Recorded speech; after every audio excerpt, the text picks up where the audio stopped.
अस्सलाम वालेकुम वरहमतुल्लाहि वबरकातुहू। दोस्तों और साथियों, आज का प्रोग्राम बहुत ही अहम प्रोग्राम सिविल कंस्ट्रक्शन के हवाले से मैं आपकी खिदमत में आज पेश कर रहा हूँ। दोस्तों, सिविल कंस्ट्रक्शन साइट्स पर जब हम काम कर रहे होते हैं तो जो फिनिशिंग का टाइम होता है, प्रोजेक्ट को फिनिश कर रहे होते हैं, उस टाइम पे रंग जो होता है, पेंट, हमारी बिल्डिंग को जो पेंट का काम करना होता है, यानी मुज़य्यन करना होता है, आराइश, ज़ेबाइश और आराइश करनी होती है बिल्डिंग की, तो जाहिर है पेंट एक ऐसा प्रोसीजर है पेंट करने का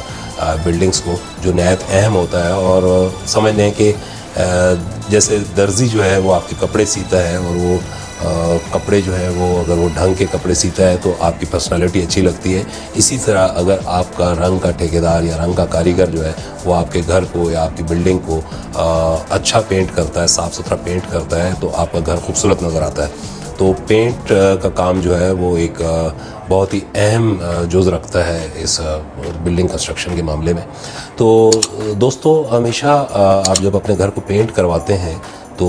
पेंट करवाते वक्त इस चीज़ का ख्याल रखें कि पेंट जो है वो बहुत ही अच्छी क्वालिटी का पेंट इस्तेमाल करें। और अगर फ़र्ज़ करें आपका बजट इजाज़त नहीं देता, आप पेंट नहीं कर सकते, तो आप कतन जो है वो घटिया क्वालिटी का पेंट ना लगाएं कि जी पैसे कम हैं तो अभी चलें फ़िलहाल ये पेंट लगा लेते हैं, बाद में दूसरा लगाएंगे। बाद में दूसरा पेंट उसके ऊपर सही नहीं लगता, उसकी बॉन्डिंग एक दूसरे के साथ सही नहीं होती। नीचे अगर बेस बुनियादी तौर पर आपने अगर ख़राब पेंट लगा दिया है तो उसके बाद अगर आप उसके ऊपर अच्छा पेंट भी लगाएंगे तो वो ख़राब ही रहेगा, वो अच्छा नहीं हो सकता, वो अच्छा पेंट भी ख़राब हो जाएगा। तो यानी बेस जो है जहाँ प्लास्टर के ऊपर आपका पेंट हो जाता है और वो अगर आपने अच्छी क्वालिटी का ना लगाया, यानी अच्छी क्वालिटी से बुरा दिया है कि आपको पता है कि पेंट की मुख्तलिफ़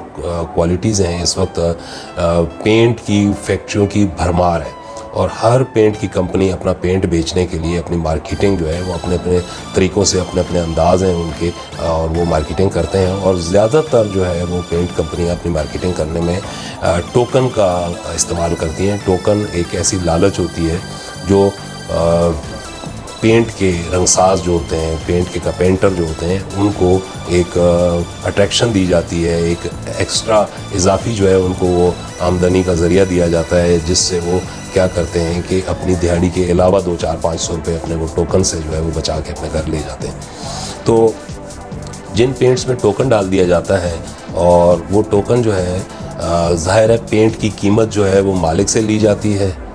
पेंट की कीमत मालिक से ली जाती है, पेंट की क्वालिटी मालिक को ख़राब दी जाती है। पेंट की क्वालिटी इसलिए ख़राब करते हैं कि जब टोकन डालेंगे 1800 रुपये या 2000 रुपये की बाल्टी में 300 रुपये का टोकन डालेंगे तो वो 300 रुपये का मटेरियल जो है उसके अंदर पेंट की क्वालिटी में जो है वो कंप्रोमाइज़ कर लेंगे और वो पेंट की क्वालिटी ख़राब देंगे। तो उसका फ़ायदा जो है वो हासिल हो रहा होता है रंग वाले को, यानी रंग करने वाले कारीगर को, और नुकसान हो रहा होता है मालिक का। यानी मालिक के जेब से वो 300 रुपये लेकर और वो उस रंग वाले को दे दिया जाता है, जबकि मालिक उसको उसकी मजदूरी रंग वाले की पूरी दिहाड़ी देता है। तो उस सूरत में ये होता है कि एक तो आपका ये नुकसान होता है कि आप जो टोकन वाला माल है, जिस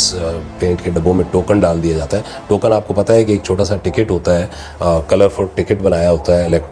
अट्रैक्टिव, और हर टोकन पे उसकी रकम मेंशन की होती है कि 100 रुपये का टोकन है, 200 रुपये का टोकन है, 300 रुपये का टोकन है। वो जो रंग की बाल्टी या रंग का गैलन या रंग का जो ड्रम होता है उसकी तय में रख के ऊपर रंग डाल दिया जाता है, वो रंग में लितरा होता है। तो उस टोकन को एक प्लास्टिक के एनवेलप में बंद करके वो नीचे बॉटम में डाल दिया जाता है और रंग वाले को पता होता है कि वो वहाँ पड़ा है। वो जब रंग खाली करता है तो बाल्टी में से उसको निकाल के कपड़े से साफ़ करके जेब में रख लेता है। तो दिन में अगर उसने 4 बाल्टियाँ खोल के काम किया तो 1200 रुपये के उसने टोकन जेब में डाल लिए, और उसके बाद वो टोकन ले जाकर उसी डीलर के पास जहाँ से वो रंग लिया जाता है, जिस कंपनी का रंग लिया जाता है, उसके डीलर के पास चला जाता है और वो टोकन वहाँ पर देकर वहाँ से कैश पैसे ले लेता है। तो टोकन ले गया रंग वाला,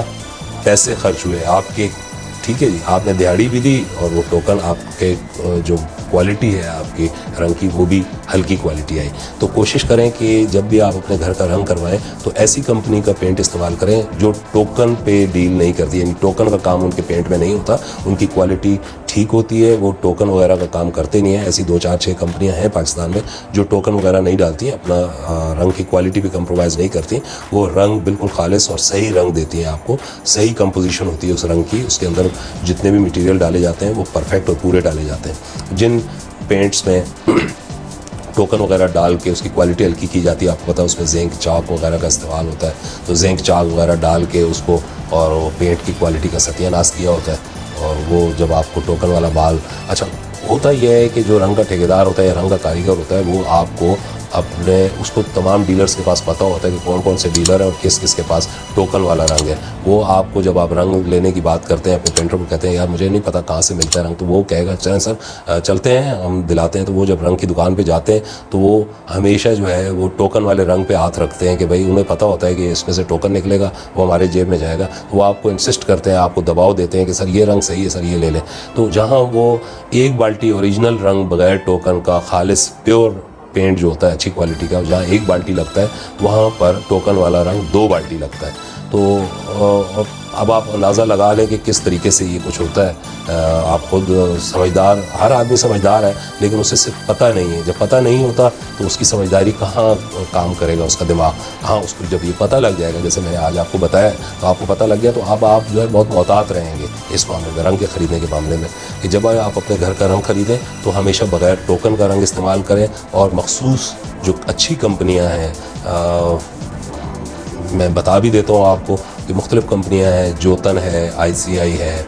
एलाइड पेंट है, गोबीज जिसे कहते हैं। तो ये 2-4 कंपनियां ऐसी हैं जो बहुत ही अच्छी क्वालिटी का रंग बनाते हैं और इसमें टोकन वगैरह नहीं इस्तेमाल करते। महंगा ज़रूर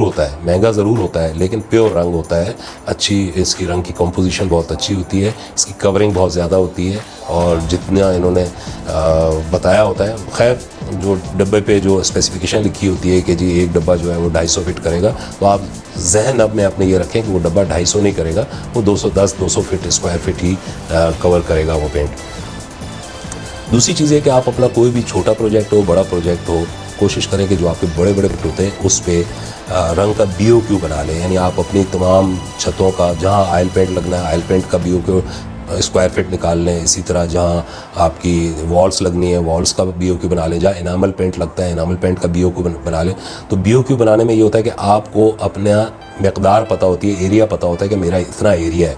जब आपको एरिया पता होता है तो आप मुख्तलिफ 2-4 कंपनीज़ के नुमाइंदों को बुलाकर, जब ज़ाहिर आपका एरिया बड़ा होगा, ज़्यादा बड़ा एरिया होगा, तो कंपनियां जो है बड़े आराम से अपना उनका जो QC होता है क्वांटिटी निकालने वाला, वो आके आपकी सारी क्वांटिटीज़ निकाल के और वो BOQ बना के आपको बताते हैं कि जी आपका इतने स्क्वायर फिट काम है और इतने स्क्वायर फिट काम हमारा, अगर आप पेंट यूज़ करेंगे तो हमारी पुट्टी इतने ड्रम लगेगी, हमारा पेंट इतने ड्रम लगेगा, हमारा प्राइमर इतने ड्रम लगेगा, हमारा सीवर इतने ड्रम लगेगा, वो आपको बताते हैं। तो जब आपके पास क्वांटिटी, वही कंपनी है, मुख्तलिफ 2-4 कंपनियों से ले लें, उसको आप एक दूसरे के साथ कंपेयर कर लें। जब आप कंपेयर करेंगे तो आपको अंदाज़ा हो जाएगा। फिर आप अपने दिमाग से ये देखें कि जितने भी लोग हैं वो जब BOQ बनाते हैं तो पर स्क्वायर फिट आपको दिखाने के लिए वो पर स्क्वायर फिट अपने पेंट को, वो कहते हैं, वो हर कंपनी कोशिश करती है कि जी हमारा पेंट कम लगेगा ताकि मालिक को ये अट्रैक्शन हो कि जी देखें इनकी कंपनी का मेरा काम जो है इतना, फ़र्ज़ करें 20,000 स्क्वायर फिट काम है और ये सब कह रहे हैं, ये कंपनी, एक कंपनी कह रही है कि जी ये आपका 20,000 फुट काम है तो ये आपका 50 ड्रम में हो जाएगा, दूसरी कंपनी कह रही है नहीं जी 55 ड्रम में होगा, तीसरी कंपनी BOQ बनाती है 60 ड्रम की बनाती है। तो आप लामाला 50 ड्रम वाली कंपनी के, भाई इनका तो रंग कम लग रहा है, लेकिन आप जब उस कंपनी को कहेंगे ठीक है भाई आप 50 ड्रम दे दो, तो जब वो 50 ड्रम रंग आप ले लेंगे और जब आप लगाने लगेंगे तो पता लगेगा कि आपका 5,000 फुट एरिया कम हो गया, यानी 15,000 फुट पे वो एरिया लगा,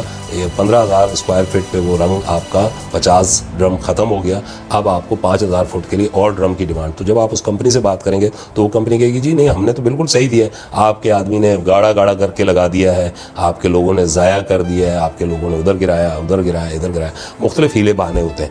ये कंपनियाँ करती हैं। तो कोशिश करें कि आप अपने जहन में ये रखें कि जो भी कंपनी आपका BOQ बनाए, आपका एरिया निकाले, एरिया जब डिफाइन हो जाए आपके पास तो उस एरिया को आप, अगर कंपनी कहती है कि जी हमारा एक बाल्टी 250 स्क्वायर फिट एरिया कवर करेगी, तो आप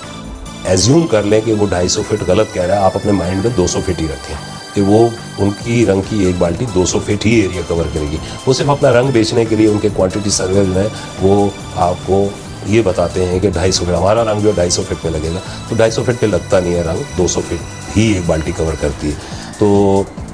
मैंने आपको रंग के मुतालिक बताया कि रंग किस तरीके से होता है। दूसरी चीज़ ये है कि रंग करने से पहले आप याद रखें कि कभी भी आपकी जो दीवारें गीली हो, जिसमें भी मॉइस्चर मौजूद हो, ड्राई ना हुआ हो, उसके ऊपर कभी भी प्राइमर, पुट्टी, रंग ना करवाएं जब तक वो बिल्कुल ही ड्राई होकर वाइट ना हो जाए, उसके अंदर से बिल्कुल मॉइस्चर के दाग ख़त्म ना हो जाए। क्योंकि बाज़ टाइम ऐसा होता है कि बहुत सारे प्रोजेक्ट्स पे बहुत जल्दी काम हो रहा होता है, डे नाइट काम हो रहा होता है, तो वहाँ पर क्या करते हैं कि जहाँ नीचे मॉइस्चर पानी का होता है, क्योंकि क्यूरिंग होती है, ताज़ा प्लास्टर किया होता है, उस पर क्यूरिंग भी हो रही होती है, तो गीलापन होता है, मॉइस्चर होता है, नमी होती है, पानी के दाग होते हैं, तो उसके ऊपर पेंट कर दिया जाता है। तो जब मॉइस्चर के ऊपर आप पुट्टी कर देंगे या प्राइमर, आयल का प्राइमर, आपको पता है प्राइमर आयल बेस होता है, जब आप वो कर देंगे तो वो आयल बेस जहाँ नमी होगी उसके साथ चिपकेगा नहीं, वक्ती तौर पे वो लग जाएगा, लेकिन जैसे ही वो ड्राई होगा तो वहाँ वाइट स्पॉट पड़ जाएंगे। तो रंग आपको दोबारा वहाँ पे प्राइमर करना पड़ेगा, दोबारा आपको उसको पहले रब करना पड़ेगा, फिर दोबारा प्राइमर करना पड़ेगा, दोबारा पुट्टी करनी पड़ेगी, दोबारा पेंट करना पड़ेगा, तो आपका लॉस होगा। तो जब ये लॉस होता है तो ये ओवरऑल आपके टोटल जो प्रोजेक्ट होता है उसकी कॉस्ट पे असरअंदाज होता है, ये छोटी छोटी चीज़ें। तो कोशिश करें कि जहाँ बहुत स्पीड में काम हो रहा हो वहाँ पर कोशिश करें कि क्यूरिंग के बाद ड्राई होने दें, मॉइस्चर को अच्छी तरह ड्राई हो जाए, उसके बाद उस पर पेंट का काम करें। अक्सर लोग ऐसा करते हैं कि अभी फर्श नहीं डला हुआ होता, खाली वॉल्स प्लास्टर हो जाती हैं, वो ड्राई हो जाती हैं, अभी फर्श का काम बाकी है, टाइलें बाहर ऑर्डर किया हुआ है, फ़ॉरेन से कहीं से आ रही हैं टाइल्स, या किसी और शहर से आ रही हैं टाइलें, उसमें अभी टाइम है। तो आपका पेंट वाला क्या करता है कि आप कहते हैं कि यार चलो पेंट का काम तो करवाएं, कुछ तो प्रोजेक्ट नज़दीक लगे, जल्दी काम करवा लें। तो आपका पेंटर जो है वो पूरे कमरे में नीचे तक, यानी फर्श के लेवल तक जो है वो सारे पे प्राइमर लगा देता है, रबिंग करता है, प्राइमर लगा देता है, उसके बाद उसकी वॉल पुट्टी भी कर देता है, पेपर मार के उसके बाद पेंट भी कर देता है, फाइनल कोट छोड़ देता है। कहता है जी एक कोट छोड़ दिया, बस जब फर्श डलेगा तो मैं एक कोट कर दूंगा। जब आप फर्श डालने लगते हैं, जो आप फर्श का नीचे